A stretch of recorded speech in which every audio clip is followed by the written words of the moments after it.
Assalamualaikum warahmatullahi wabarakatuh. Apa kabar kalian semua? Semoga dalam keadaan sehat selalu. Kembali lagi bersama saya dalam MK Matematika Optimasi.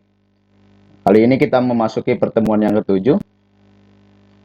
Adapun materi yang mau kita bahas, yaitu lanjutan dari materi yang kemarin. Kali ini terkait kasus maksimasi dengan metode simplex. Baik, langsung saja kita langsung ke contoh penyelesaian ya kasus ya. Di sini sudah ada contoh kasus maksimasi. Saya bacakan dulu. Perusahaan Dakota Furniture memproduksi meja kerja, meja, dan kursi. Pembuatan setiap jenis furnitur membutuhkan kayu dan dua jenis tenaga kerja yang terampil, yaitu penyelesaian dan pertukangan. Saat ini 48 kaki papan kayu itu 20 jam finishing, 8 jam pertukangan yang tersedia. Maka meja kerja dijual seharga $60, meja seharga $30, dan kursi seharga $20. Dakota percaya bahwa permintaan meja dan kursi tidak terbatas, tapi paling banyak bisa dijual 5 meja karena sumber daya yang tersedia telah dibeli Dakota. Dakota ingin memaksimalkan pendapatan total. Jumlah setiap sumber daya yang dibutuhkan untuk membuat setiap jenis furnitur diberikan dalam tabel berikut ini. Jadi di sini sudah disediakan tabel seperti ini.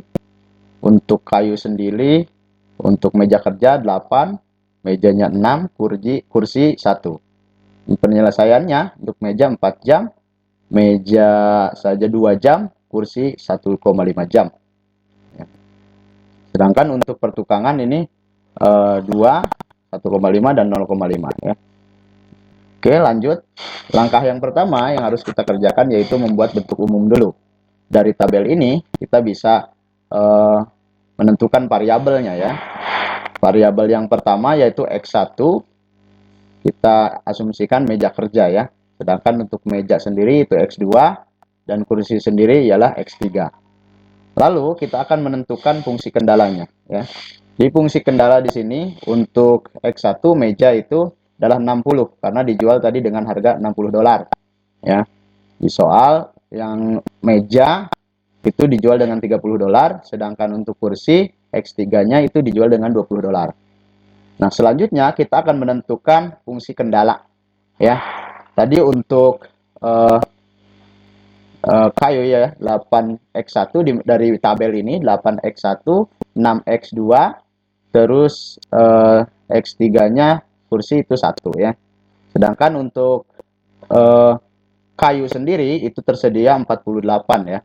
Tadi di soal kalau dilihat. Sedangkan untuk yang kedua, persamaan yang kedua fungsi kendala yaitu 4 terus 2 ya. Kita ambil koefisiennya saja kita masukkan ke sini. Sedangkan untuk penyelesaiannya itu tidak lebih dari 20 jam ya. Itu untuk penyelesaian, finishing tadi. Sedangkan untuk pertukangan ini 8 ya. Lalu kita masukkan saja koefisien-koefisiennya. Ini 2 X1, 1,5 X2 ditambah dengan 0,5 X3. Ini 8 tadi kalau dilihat di soal itu pertukangan diberikan waktu 8 jam.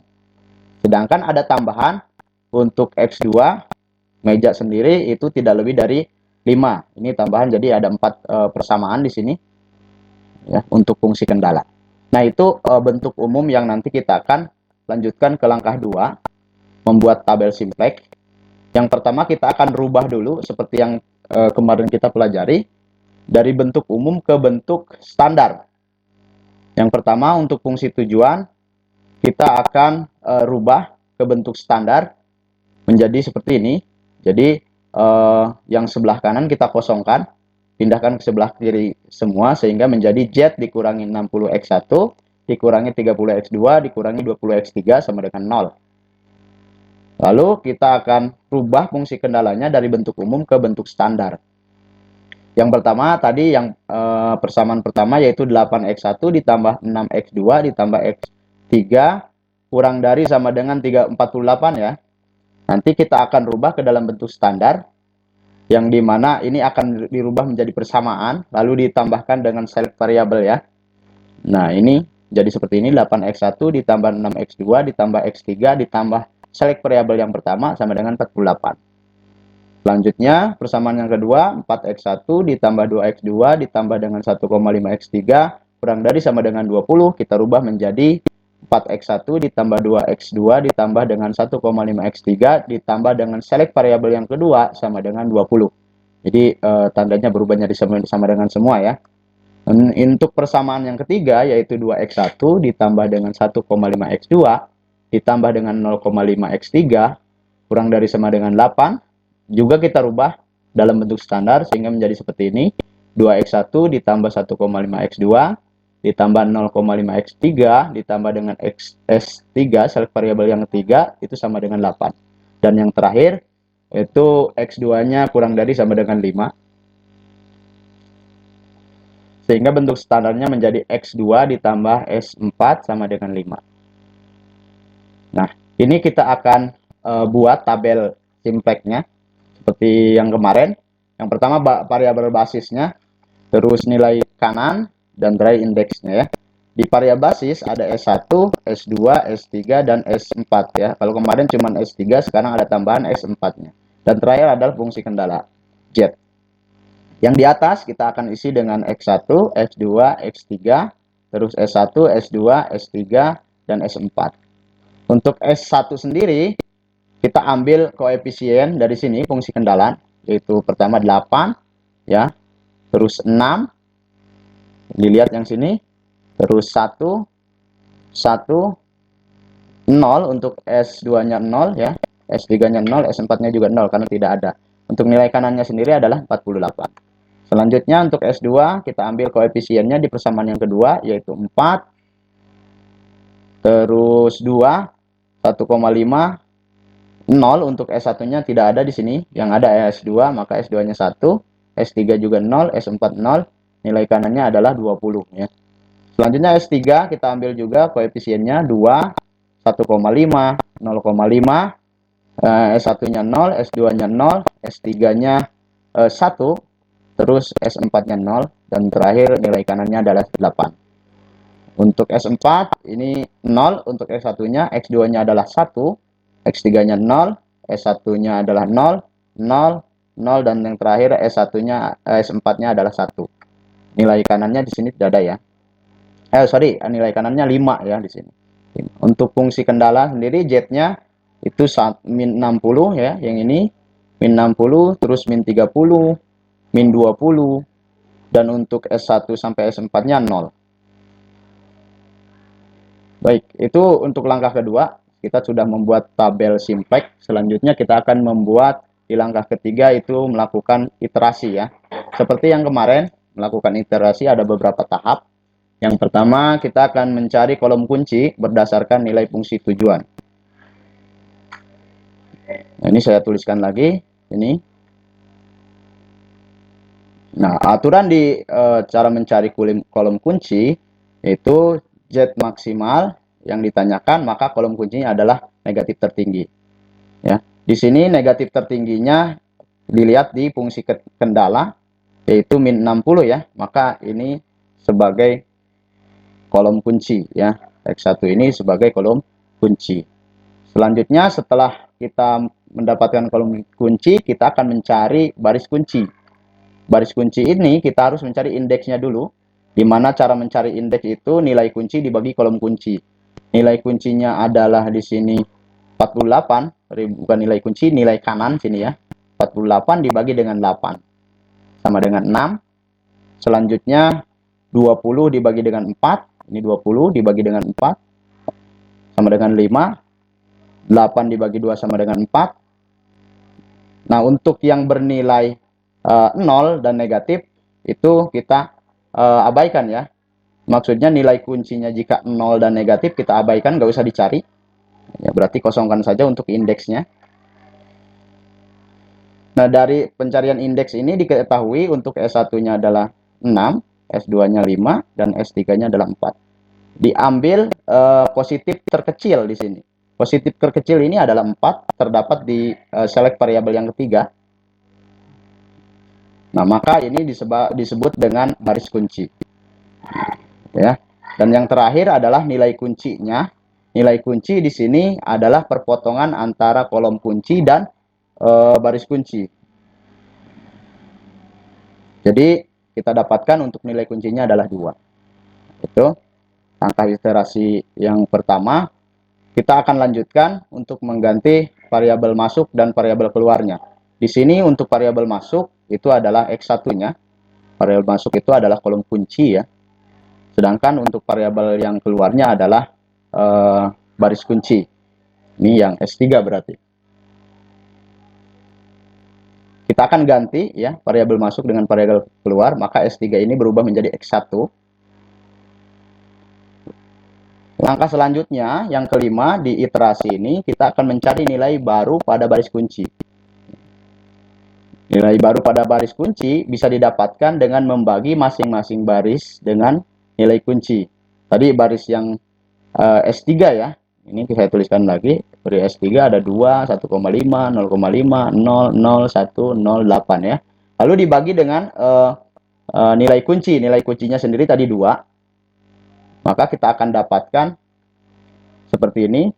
Untuk nilai baru pada baris kunci yaitu 1, 0,7, 1,5 dibagi 2 itu 0,7, terus 0,5 dibagi 2 0,25, 0 dibagi 2 sama dengan 0, 0 dibagi 2 sama dengan 0 juga, 1 dibagi 2 adalah 0,5, 0 dibagi 2 0, dan 8 dibagi 2 sama dengan 4. Nah, ini adalah baris kunci yang baru ya.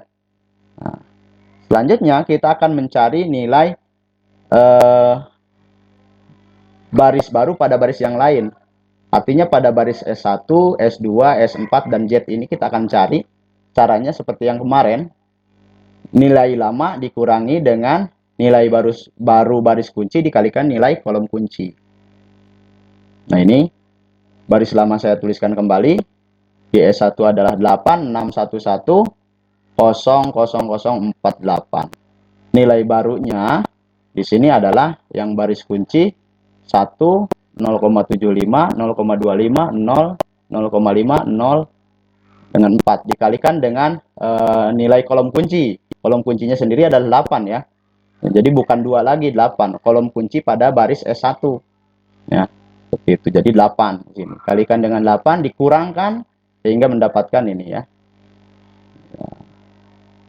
Yang baris kedua juga sama penyelesaiannya seperti baris S1 ya. Sehingga kita akan dapatkan 0, min 1, 0,5, 0, 1, min 2, 0, dan 4.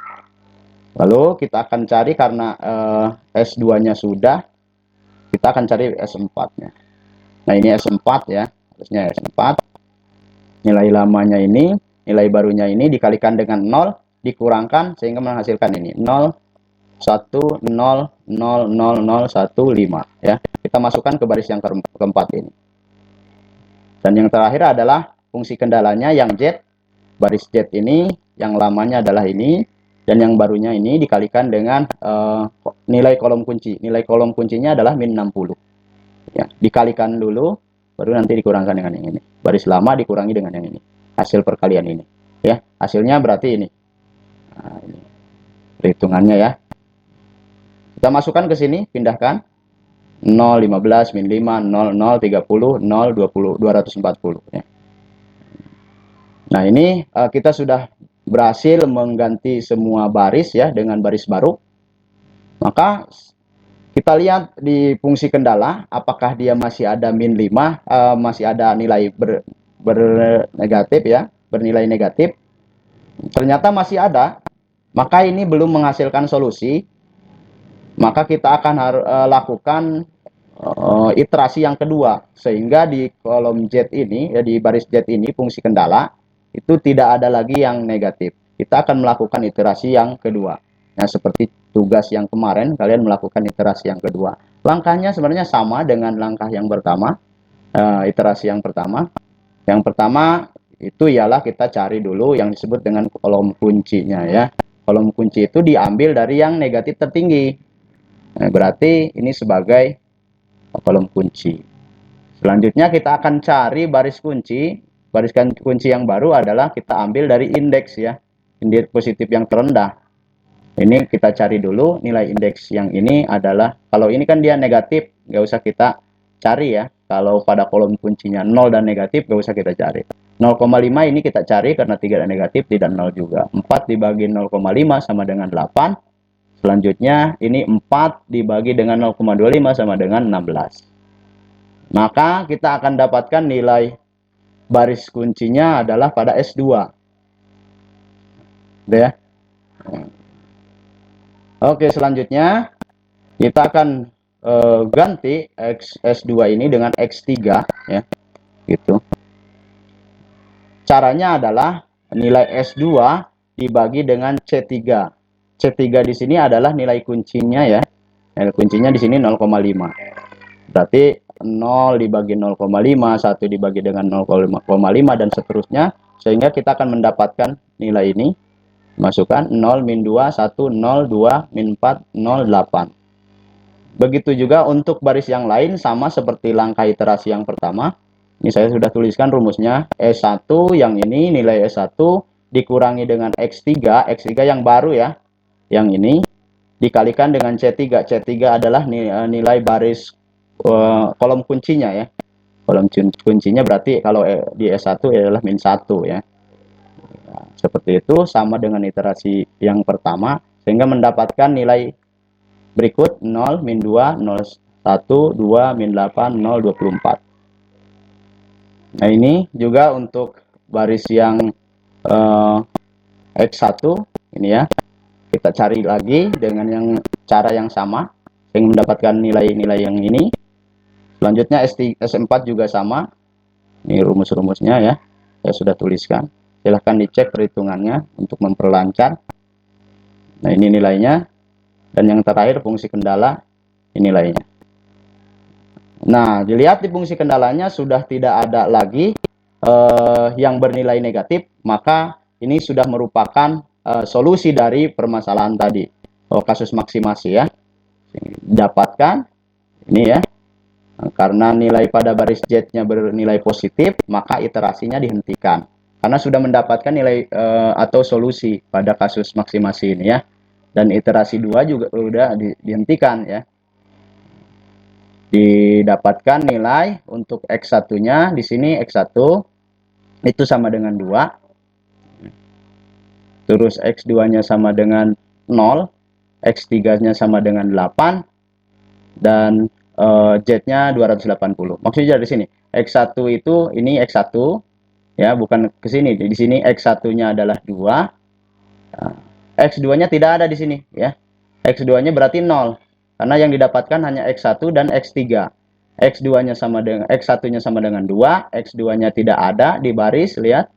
Nah, jadi sama dengan 0, X3-nya sama dengan 8 di sini. Untuk Z-nya sendiri ini ada ya, Z itu fungsi kendalanya adalah 280. Nah, ini adalah solusi dari kasus maksimasi.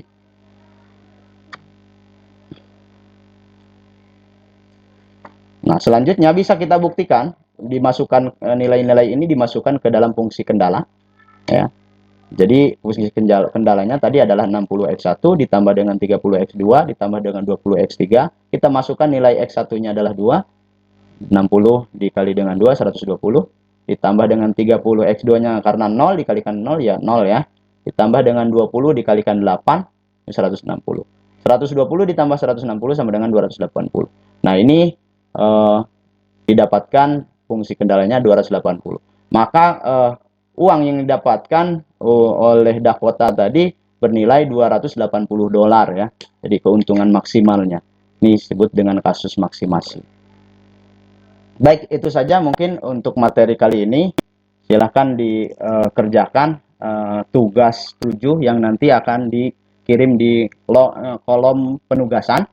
Di kolom penugasan pada Teams di MS Team ya. Silahkan dikerjakan karena minggu depan mungkin kita sudah masuk ke minggu tenang ya. Jadi silahkan dikerjakan tugas-tugas yang belum selesai ya. Itu saja, mungkin mudah-mudahan bermanfaat. Kurang lebihnya mohon maaf. Wabillahi taufiq wal hidayah. Wassalamualaikum warahmatullahi wabarakatuh.